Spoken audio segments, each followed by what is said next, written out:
Hi everybody, Paul here. Hope you're ready for a Euro horror high, thanks to Spanish horror film legend, icon, Paul Naschy and his amazing The Beast and the Magic Sword. Pretty scarce one this one's been for years, but it's been released earlier this year in a spectacular limited edition from Mondo Macabro in absolutely cracking original format, uncut, and with that gloriously, garishly cool cover art. Now this is a reversible cover art as well, but just splendid stuff. Really so very cool indeed.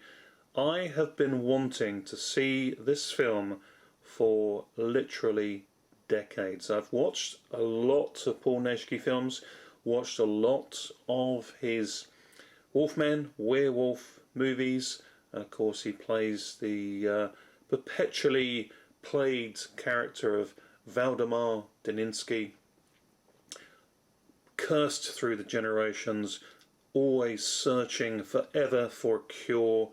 But this is one of the pinnacles, I would say, of his werewolf Daninsky cursed cycle.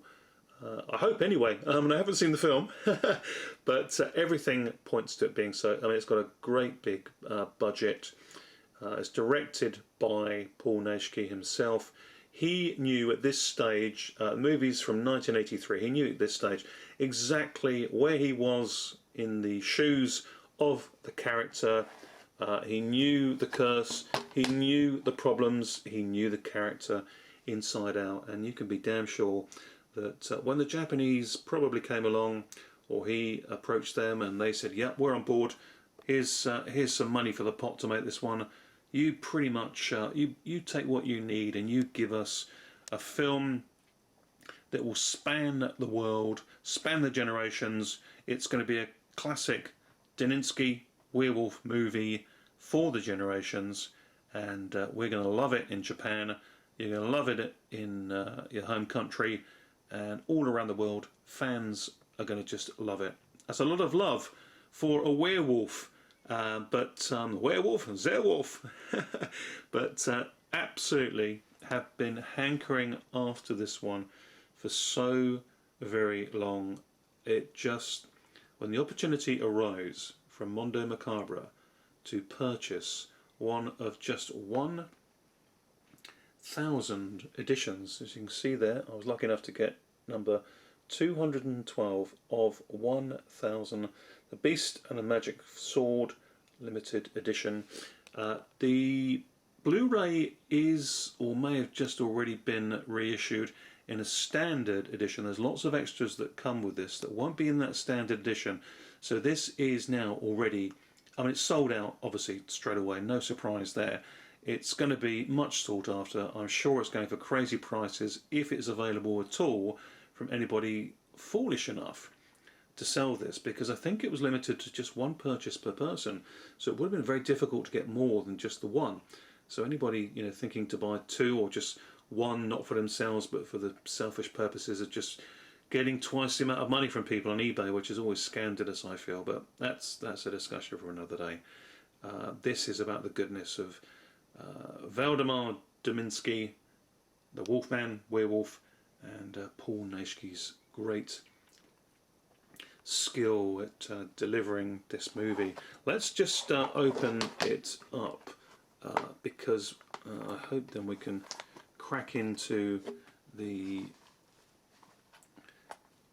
case, which I'm now off screen having difficulty with, as you can probably tell, but when we have a look inside, there's nothing interior artwork, but I'm going to flip out the reversible artwork cover which is inside, which is great. But there's your Blu-ray. As you can see, it's an all region free, A, B and C.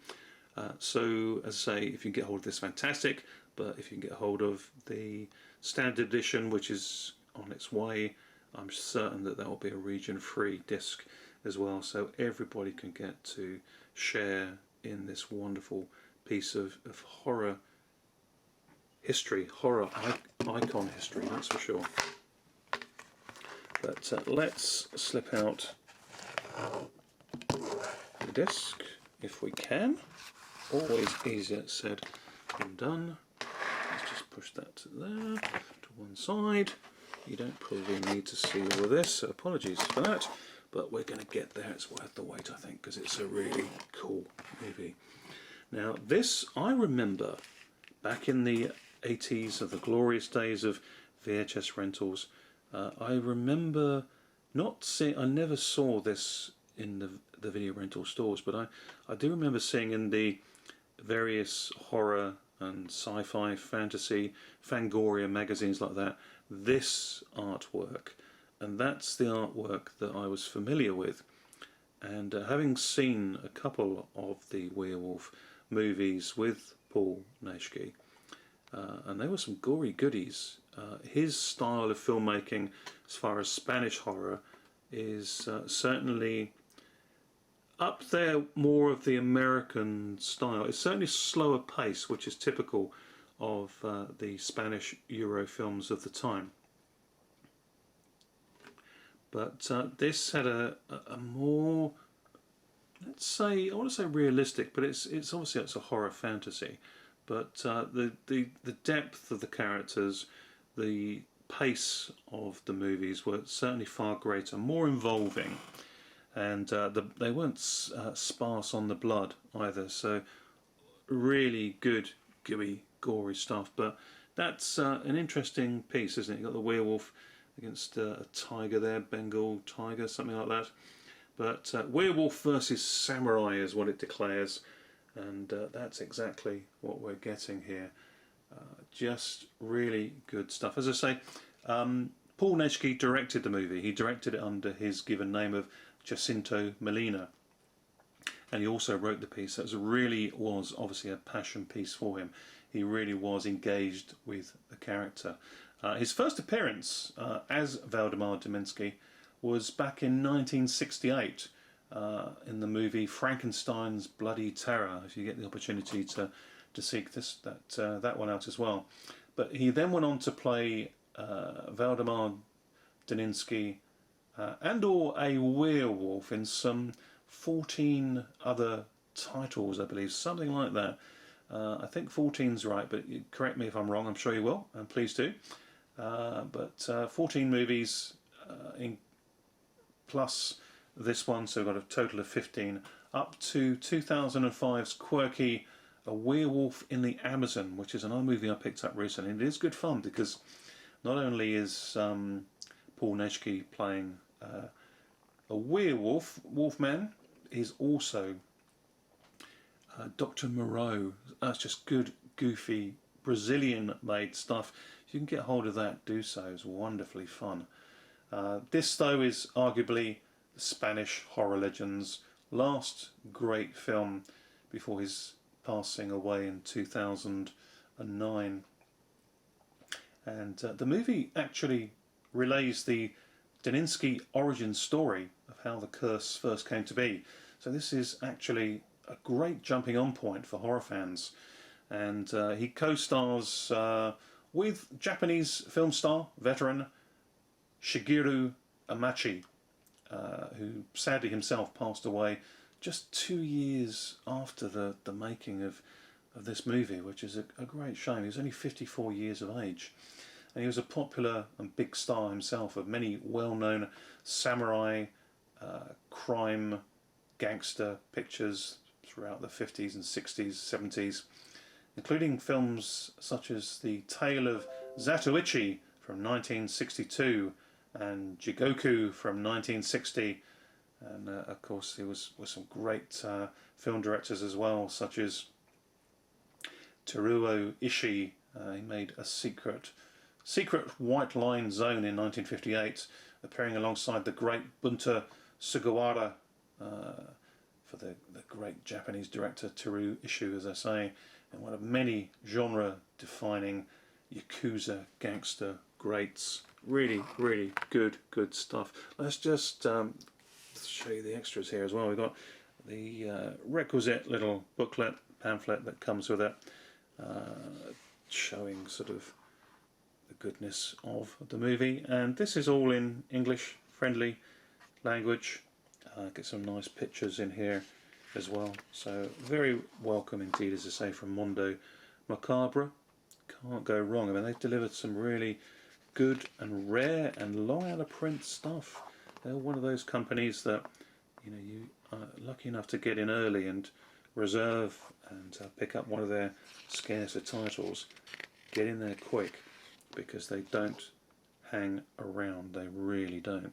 This one again is a little bit on the stiffer side to be able to comfortably open up and show you, but hopefully that gives you a little taste of what it's all about. And there's the man himself, Paul Naschy, in his later years. Really seemed to be a genuinely decent, good guy, and he certainly didn't make the greatest films, but you know what? He had the passion, he had the love, and he had a care for his fans. He was making films that he enjoyed making, but he wanted the fans to enjoy as well, and that's rare. That really is very, very rare. There we are. There's a picture of Shigeru Amachi as well. There is the werewolfized Daninsky, and a pretty couple of ladies there. Or is that a gent? It's difficult for me to see through the camera, sorry. Definitely a lady there in distress. But a nice little extra to go with it. And also we've got some wonderful cards that come with it as well. Very cool indeed. There we are. That's Paul Naschy, looking really very splendid there, looking very befitting for the role as the cursed Daninsky. And all the flavour of the Japanese movie there. And these are actually double-sided as well, so there's a lot of goodness to go around. Just have a quick flick through these, because they are very cool, and these will only come with this limited edition release. I cannot see these coming out with the standard edition, because it would defeat the object of the collectability, obviously. But these are just extra horror icing on the horror cake, and certainly a welcome part of this really rather splendid piece. I think you can get a real feel and flavour for the samurai piece, perhaps even more so than the horror werewolf side of it. So it's going to be interesting to experience and see just what influence the Japanese had, or vice versa with the Spanish, and Paul Naschy wanting to obviously make sure that his character of Valdemar Deminsky gets good screen time to tell his story, but at the same time allowing us to experience a meld of Asian and Euro styles in this crossover movie. But very, very nice indeed. All those extras, really, really good. Just a little bit about the movie itself. The Beast and the Magic Sword. It's an impressive piece, and with a decent production budget, it gives some nice nods to other films actually along the way, such as Wolfen, of all movies, from 1981. A little nod to that in the film. And it's definitely an inspiration for the terrific Kibakichi from 2004, and there was a sequel, Kibakichi 2, Japanese samurai werewolf movies, and they're good fun. You can seek those out, definitely pick those up, they are really good. Mondo Macabro issue this is, as I say, is a limited 1,000 piece unrated Blu-ray standard version to follow, but this is the business. This is the limited edition version. Delighted to have that, really am. Really incredibly cool, very old style 80s delivered. Outlandish cover there, but really good. Really very, very pleased with that. Excellent stuff. Can't go wrong with Paul Naschy, and just really very, very pleased. Just a quick sort of description of the movie goodness that you're getting if you've not seen the film, which I'm sure a lot of people haven't. I mean, it is that rare. But Valdemar Dominsky travels from Europe to Japan seeking a cure, and only a sorcerer named Kian, who is Shigeru Amachi, and a magic silver sword might help him. Good stuff, eh? Really looking forward to this. Let me know your thoughts on any of these films by Paul Naschy, what your favourites are, what your experience of his werewolf, Wolfman films are on Dominsky, or any of his other films. He made a good cross-section of good horror stuff, even a couple of westerns he made as well. Let me know what your favourites of his are, and if you've got this one, or if you're interested now in seeing this one after seeing this wonderful release. Really do, as always, look forward to hearing from you and what your thoughts are with great pleasure. So until next time, again, as always, thank you very, very much for sticking with me and watching these movies, and look forward to your comments if you've got the time to take and leave your thoughts at all. Really welcome it. Till next time, guys, thank you very much indeed. Take care, everybody. See you all soon. Bye for now.